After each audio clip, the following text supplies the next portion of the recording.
Here are 8 habits of people who quit their jobs by the time they're 40. Before I get to the first habit, I want you to picture a millionaire. Close your eyes. What do you see? A guy in a tailored Italian suit stepping out of a Bentley. A woman with a Birkin bag chilling on a yacht. That's probably what we normally think of when we think of millionaires. But if that's what you see, congrats, you've been tricked by Instagram. The guy in the Bentley, statistically speaking, is probably drowning in debt. He's stressed out of his mind, and he couldn't retire for another 20 or 30 years even if he wanted to. And people who take the time to like rent out a yacht or something like that, now sometimes they're very wealthy, but sometimes they're just trying to live a lifestyle that they didn't really buy.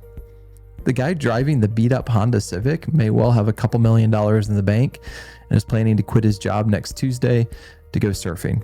Some people call this FIRE, F-I-R-E, Financial Independence Retire Early. It's a movement of people who've cracked the code.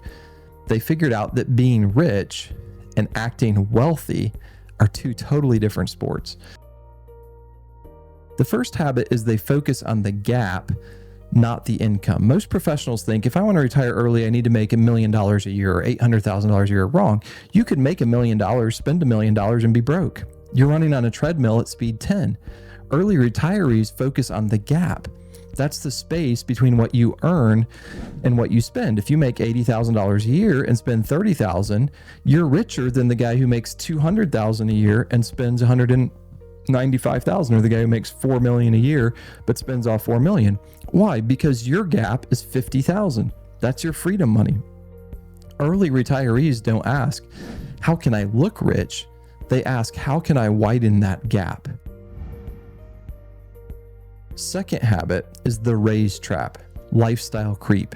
They're immune to lifestyle creep. Here's the trap that most people fall into. You get a promotion. Yay, you got a $10,000 a year raise. You're all excited about that. So what do? You buy a nicer car. If you get enough raises, maybe you buy a nicer house. If you have a really good year in the stock market, maybe you go out and buy a super nice sports car.